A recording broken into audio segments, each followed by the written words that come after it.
Hey guys, it's Debbie Potts, and I am just wanting to share this report that we do work with you on your metabolism and a breath analysis and working on your nutrition. I use PNOE metabolic testing cart, and this is a sample report for your resting metabolism test. And then we'll go through the report that I use from PNOE when we do your exercise test, and then individualize the recommendation. So we'll go through what we test, what we measure with the PNOE metabolism and breath analysis, resting and active metabolism test. It is not just your VO2 max or zone 2. There is so much more information we're getting from here. And I really feel the need to explain all this because I don't want you not to get this type of test done if you don't think of yourself as an athlete. I really believe that everyone should do these tests. If you are a health optimizer, you are trying to figure out how best to train your exercise program that you're doing every week, how to personalize it. So you're doing the right ratio of strength training, interval training, and base training that works for you where you are right now. Course correct as we go and we retest and help see improvement. So we want to look at your RMR is your resting metabolism. You're resting, laying there, relaxing 10, 15 minutes. What we're measuring is your VO2 max is your exercise test. But when we're at rest, we do have a face mask on. We're measuring your carbon dioxide out is what you exhale and your oxygen coming in. From this 10-minute, 15-minute test, we are getting a overview of how well do you burn fat at rest. So we're looking at 3 markers: metabolic fitness, resting metabolic rate based on other people, your age, gender, height, weight, your fat burning efficiency. Then there's another marker called your heart fitness. With the heart rate monitor on, we are also measuring your heart rate variability and relating that to your heart health, looking at the nervous system, low frequency to high frequency. How is your resiliency? How is your balance? And that is related to what heart math talks about, your heart health and the stress in your heart. We want a higher heart rate variability, a more robust nervous system, and be more resilient. Make sure you listen to my interview with Nirvana, learning how to stimulate the vagal nerve to strengthen your resiliency.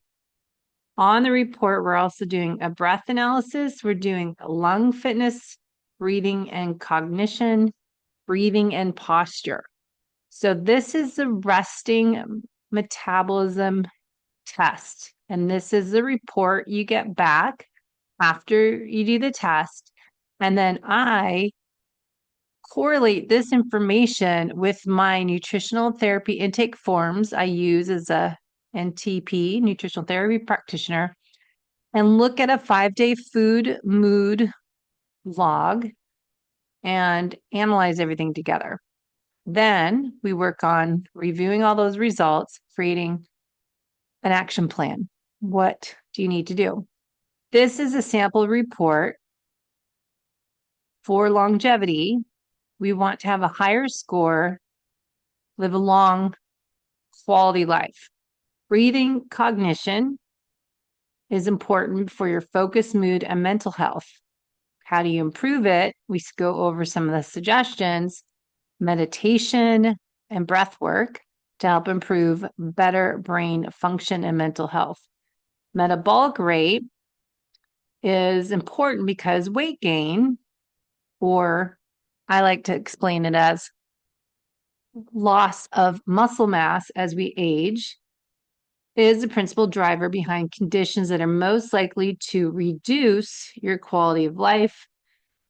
say type 2 diabetes, heart disease, mobility problems. A high metabolic rate is the strongest shield against weight gain or lost muscle. If you listen to Dr. Gabrielle Lyon, it's not about a struggle with fat, it's a struggle with lack of muscle. So how do you improve your metabolism, your metabolic rate score? That's what we go over. Resistance training. What does that look like for you based on where you are on your journey right now? What is the optimal macronutrient intake, which is your carbs, fat to protein from nature's source of carbs, real food, nutrient density, the foundations of help build a higher metabolic rate is getting in that protein, that strength training for sure. Now, the other score in here is your fat burning efficiency. That is a leading indicator of cellular fitness, healthy weight in the long term. So really important to be efficient at fat burning. We want to be metabolically flexible, shift to carbohydrate metabolism and go back to fat metabolism. How do you improve that? Zone 2, endurance training, working on that metabolic efficiency training we're talking about with Bob Seebohar. Intermittent fasting when you're not an athlete. Normally, everyone should be at least 12 hours dinner to breakfast. So we're not eating all the time. We have time restricted feeding window. So intermittent fasting when appropriate. These are helpful tools to improve your oxygen absorptions by the cells, which equates to high fat burning ability and cellular health.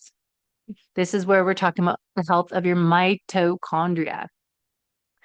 So we go through your history, wellness history, what you've been doing for your nutrition, what have you been doing your exercise, how's your sleep, how's your stress management, how are your lifestyle habits.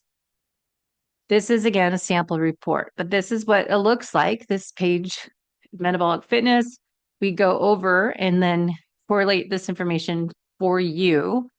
What is that marker? Say this is metabolic fitness. How is it measured? And then how do you need to improve it? What are you not doing enough of? What are you doing too much of? Are you doing too much of the wrong type of training? So if you score lower on this metabolic fitness, and that's measured by calculating the resting metabolism rate and your fat burning efficiency scores. The two scores will help us figure out, okay, this is an area of opportunity. We scored neutral, but I want to be excellent. How should I improve that? What type of exercise changes to my routine do I need to make? Do I need to spend more time on strength training, interval training, or more endurance training? Or maybe I'm doing too much zone 3 training. But low intensity, steady state, zone 2, but getting your tests done so you know what your zone 2 is, and that will change, is far more powerful mechanism for improving your mitochondria function and enhancing fat burning efficiency. High intensity interval training, zone 5 down to zone 1, does also improve your mitochondria density, so more mitochondria in that cell. It also improves your fat burning efficiency, the second factor affecting metabolic health. Interval types and lower intensities have more moderate impacts. So we don't want to just do a zone 3, zone 4 workout. How do we improve our mitochondria health? Well, that's going to be more intervals, zone 5, which are all out 10 to 20, 30-second sprints. Recover twice as long in your zone 1. And then zone 2, we've talked a lot about. That is your peak fat burning heart rate range. Where are you, not based on some formula, but ideally get your metabolism tested. Where are you burning the most fat as your fuel source? So we're not looking at aerobic versus anaerobic zones. We are looking at 5 different training zones, looking at different fuel sources used and how they switch. We also go into nutrition. Now, I don't use these recommendations so much as I look at the person and ideally do a food sensitivity test, a microbiome test, and a blood chemistry test, and a Dutch test to correlate this information together. Now, resting metabolic rate is measured on the test, and then it's calculated comparing your resting metabolic rate measured on the device with PNOE tests that we did, 10, 15 minutes, with the estimated value generated by the equation, math, Harris-Benedict equation. That value is calculated based on the demographic data of your subject. So age, gender, height, weight is referred to the predicted metabolic rate. So the resting metabolic rate is compared and looking at what we find in the test and what's compared to your age group, gender, height, weight. So that's going to explain there. So again, that's just kind of what we're looking at. Fat burning efficiency, go through that. Your heart fitness is your heart rate variability, looking at your low frequency and your high frequency. How should you improve that if that was rated low? So we're identifying how you can be your best self by working on getting all these markers into good or excellent. Lung fitness, and then we have breathing and cognition, and then there's breathing and posture. So 3 of the measurements are breath analysis. 3 of the measurements are based on your fat burning efficiency and your metabolism. And then the 1 is your heart health with the heart rate variability score using the heart rate monitor. We use a polar monitor if you want to know. Now, metabolic risk disease. Are you at risk for a type 2 diabetes in your future? Then we look at how well do you burn fat at rest. A lower RER and the higher fat burning efficiency, the lower your metabolic disease risk score. So we want to look at how are your metabolic disease risk factors. Ideally, in my whole packages, I have people do a blood chemistry panel, ideally comprehensive, and I put it into my FDN advanced notes looking at, all right, they're in range. Here's your optimal range. For example, cholesterol, 170 to 200. If it's high, I'm not going to say, hey, talk to your doctor about lipids. I'm going to actually dive in a little deeper when they're doing their health investigation coaching packages and look at what other markers, what other tests can we correlate this information with? Do we see any patterns of high triglycerides, low HDL, high LDL? Do we have low thyroid? Because low thyroid, low free T4 and low free T3, that can impact cholesterol. So when we're looking at your PNOE test and finding, all right, do we have a risk for metabolic disease? Because at rest, we might see yourself burning more carbohydrates. So the last few pages on the report are going to give how many calories do I need to maintain my weight, to gain weight loss? How many calories am I burning without doing any extra movement throughout the day, any exercise, any just walking, not even fidgeting? That's your RMR. When you start to add your movement throughout the day, just more tapping your feet, moving around, you're going to be burning more calories throughout the day. And then if I did a workout session, well, we can calculate how many calories are you really burning in a workout session based on the exercise test. And then we really want to know, okay, how much fat are we burning to carbohydrates at rest? And I've explained this in other videos, but your RER, respiratory exchange ratio, 0.7, burning primarily fat. Carbohydrates are going to be burned as around 100% if we are RER is 1.0. 0.85, we're 50-50. So we get that information. From this, we might have an estimation of your protein, carbs to fat. Workout days should be different than your non-workout days. How many calories do you need based on this formula above? And then we're going to kind of give some wiggle room in workout days, non-workout days, macros. I like to keep protein up high because when you're not working out, that's when you're recovering and really still getting what I like Gabrielle Lyons' easy formula, 1 pound of protein for pound of ideal body weight. And it's always, higher than everyone's doing now. So at least get 100 grams, getting 40, 50 grams per meal, 3 meals a day, or you're getting 2 meals a day, then getting supplementation, essential amino acids is body health. Carbohydrates are what I'm going to vary. I like to go lower than this recommendation, more around 100 and 130, 50 grams if someone's more metabolically unhealthy. So this is varying per person, especially on non-workout days. Okay, so that is what we do on the RMR test. We want to look at every 2 months, get their resting metabolism test, and every 3 months, we do their metabolism test at their active metabolism, we call it. So the active metabolism test, we're looking at mental health, heart health, lung health, cellular health, posture, and gut health. A healthy gut is key to athletic performance. And since our gut microbiome can positively or negatively affect mood, digestion, and metabolism, adequate oxygen flow through the entire oxygen chain, your heart, lungs, cells can mitigate the impact of unhealthy gut. So you wouldn't think doing this metabolism test is actually looking at all these markers, but in a roundabout way, we're looking at all this at a cellular health.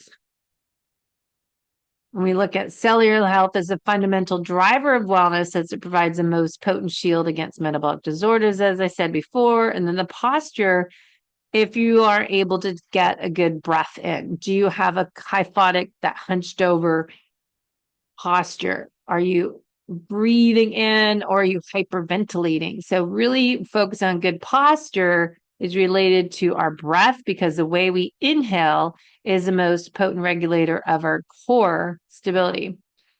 And then there's lung health. A high lung fitness is critical for long and healthy life, as lung disease, COPD, asthma, different infectious diseases can be common cause of death. So healthy lungs are an effective marker in transferring oxygen from the surface into the bloodstream. So really want to stress the importance of doing your metabolism test. And this is the exercise report, is not just your VO2 max. There's so much more data we want to look at and correlate with other markers, as just even in your intake forms and doing a signs and symptoms nutritional therapy report, we can get a lot more information. Now, the exercise report is a little longer, and we can do this on a treadmill, a bike, a skier machine, row machine. We're looking at the main ones, probably aerobic health, cardiovascular fitness. We're also looking at high intensity performance marker, but also looking at how well does your heart rate come down after we get to your peak VO2, and that's your recovery capacity. So that's a good indication. If you're excellent at high intensity performance, but you're not so great at recovery, to me, that's a big red flag. Hey, you're not doing those intervals right. We need to really work on coming down to zone 1, staying there for that 1 to 2 minutes or whatever the duration is, depending on your intensity, that you're staying in that zone 1 long enough before you go back up again. Now, fat burning efficiency correlates with the resting test, goes with your nutrition. If you listen to Bob Seebohor, we talked about 75% to be metabolically efficient, to train your metabolic efficiency point, moving it higher to the right. 75% of that training is going to be nutrition, 25% is exercise. So again, you cannot out exercise poor nutrition habits. You cannot out supplement poor lifestyle habits. I say this all the time, and it's true. So metabolic rate is important. And then we've got the breathing markers on this exercise report: breathing and cognition, breathing and stability, and respiratory coordination. Then we go through the markers. Where do you need to improve them? So these metrics are important for performance. A high score on these important for athletic performance.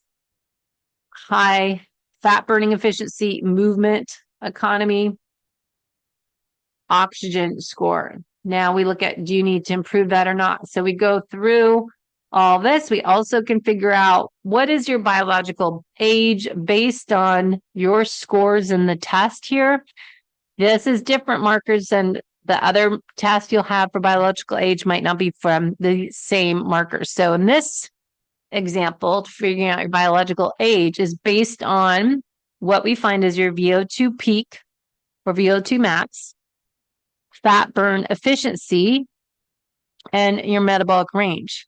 Now, VO2 max increases your age, it says. fat burn efficiency reduces your age, and metabolic rate increases your age. So I think that depends on the person's score in the sample report. So PNOE estimates your biological age based on your VO2 max, fat burning efficiency, and metabolic rate, according to American Heart Association, which isn't always the best resource. Sadly, your VO2 max is the best predictor of how long and how well you will live. Remember, it's long, but quality of life. I don't want to live long and be struggling, right? It's quality life, happy life. High fat burning efficiency is equivalent to high cellular fitness. And that, of course, is essential for preventing metabolic diseases and weight gain, which means muscle loss. Lastly, a high metabolism, metabolic rate, is crucial for long-term health, and that's the most effective shield against weight gain. Again, whenever it says weight gain, think in your head, muscle loss, fat weight up. The number one driver behind the three most common causes of death: lung, heart, metabolic diseases. So high metabolic rate is crucial for long-term health. So remember what that is. Metabolic rate. So we can look at your VO2 max and health prediction. Remember, I say most people aren't going to their max, especially their first time testing. We're more looking at your VO2 peak. And then we need to use that number as a goal. Next time we test you, 3 months from now, I want you to see this training program, this nutrition lifestyle program. Let's see if we can get that number higher, right? So we got to personalize your workout program, because just knowing your VO2 max doesn't really help you figure out how best to improve it on your next test. So then we're going to go through the aerobic health markers. This is based on your VO2 peak. And the higher VO2 peak, the higher this marker will be. Then we go over, okay, it's not as high. It's holding you back from being your best self. Let's figure out which one of these areas is best for you to improve it. Do you need to improve your blood flow? Maybe you need some more nitric oxide production. Maybe some supplements in there might help you. Maybe eating more beetroots. Maybe a pre-workout drink might help you. How is your sleep? Sleep quality, better physical performance, facilitate improvement of your VO2 max. Weight loss, if you have too much fat, which is really means you have too little muscle. So maybe you need to improve your strength, your muscle health, right? So we need to look at what are these recommendations, what makes sense best for you, and let's figure out a plan. So that's kind of what overview of the PNOE exercise, or rather we call it the active metabolism test. And we go through all these pages together in our report post-test. The test itself, both of them I allow an hour and a half. And then I go through all the data, I go through your intake forms, and then we do a 30, 45-minute call to review and then create a plan. And then ideally, if people continue coaching with me, we're doing a weekly check-in call. So with all of this information can be overwhelming. So that's why I don't just do the test. I like to go through it with people and figure out how to make sense of it all. Then what is best for training for you? How much time should you spend cardio, resistance, interval training? Remember, that's part of your workout program, but there's also movement throughout the day, walking, getting your steps in. That's not included here. There's also mobility, flexibility training. So we need this part of the workout program. That's just one pillar, right? And then we're going to figure out training program. How much time a week should you spend resistance training? How much time should you do interval training? And what does that look like for you? What heart rate zone? What recovery zones? And then cardio training. And then if I use training peaks with clients, then we can figure out, all right, here's what I want you to work on. If you're doing coaching with me, let's write a workout program. I write it out for the month ahead, and then we go through each week. What's your plan? What'd you reach? What'd you do? And then I do accountability Friday, go through all the data from the previous week. The training program zones, most people want to know this information. This is based on the test. So we have your 5 zones. Now, this is the raw data. So this is a great example of someone that was doing their real zone 2. And this is down here. If you look at my cursor or mouse here, This is the gold is where they're burning mostly fat. So we can identify their true zone 2, where their peak fat burning is. Where are they burning most fat? So you can see that's through here. And then what is that heart rate? So that's right here. Heart rate's this red line. So 112, 113, 118. And then where does their carbohydrates start to increase and where does the fat start to decrease? So you can see that's about right here. And that's 131 heart rate. So that would be their metabolic efficiency point, and this would be their peak fat burning point. So perhaps their zone 2 is around, it's not exactly just that little flux there, but in this range here, I would say they're burning the most fat. So let's say 120 to 130 is where I would have them spend most of their zone 2 training. And then ideally, this is the metabolic efficiency point. Say this is kind of the range, 132. If they do their proper training, we want to move that marker, that metabolic efficiency point up here to the right. Now, this isn't a metabolic efficiency point test. This is to figure out your 5 zones. To do the metabolic efficiency point test, it's a different one. So we have to do this to figure out your zones. And then we can do another test that we're staying at each stage for 3 to 4 minutes. And we're going to just go slowly through this part. And I just want to get to where your 0.85 is your RQ value, where you're burning the most fat and where that crossover point is. So we're going to look at that data. When we're doing your metabolic efficiency test, we don't need to go to max. We're just going to the RQ value where it is 0.85 and where we stop at like 0.91. So if I go to this top chart, I can just go, okay, what is their RER? Take out their oxygen and CO2, and let's look at their heart rate. And then we can go fat and carbs and look at their calories if you want. And we can have that all on the chart, and then boom, here we go. Now the red line's their heart rate. This is purple. I can't see my computer, but now we can go, okay, RER. Where are they burning the most fat? Where is the crossover point? That's what you're looking at, 0.85. You're burning 50-50 fat. So what is that number going to look at? The green, and then your purple. Where does it come down? Carbohydrates, fat. So I can't see everything right now, but that's what we're looking at, metabolic efficiency percentage. So maybe just take out that, take out this. Then I just want to know, all right, burning the most fat. Where is that? See, look how cool that is. Now there's the red line's your heart rate. I just want to know metabolic efficiency point. We're going to stay here for 4 minutes, not 1 minute. So we're going to get a better picture of what really is going on in your zone 2. Here's your RQ value, 0.77, 0.89. So if I did a metabolic efficiency test, we stop like 0.91. That's all the information we need. We're not looking for this data up here in a metabolic efficiency test. We're looking at what is your zone 2. Really take it slowly. It might be a 30, 45 minute test versus this test is just 12 minutes. We're going up every minute. So you can see the fat, and then you can see the carbohydrate going up, and then we got that change. So that RER, heart rate, fat. And then if we take out fat, then we're just looking at this RER, metabolic efficiency percentage. Okay, look at that. Now we've got a little better data if you want to know that. So that's what we're doing with the raw data. Now I just want to show you, this is why it's important to test, because this person is obviously purple is carbohydrate. What would you see when you see this test?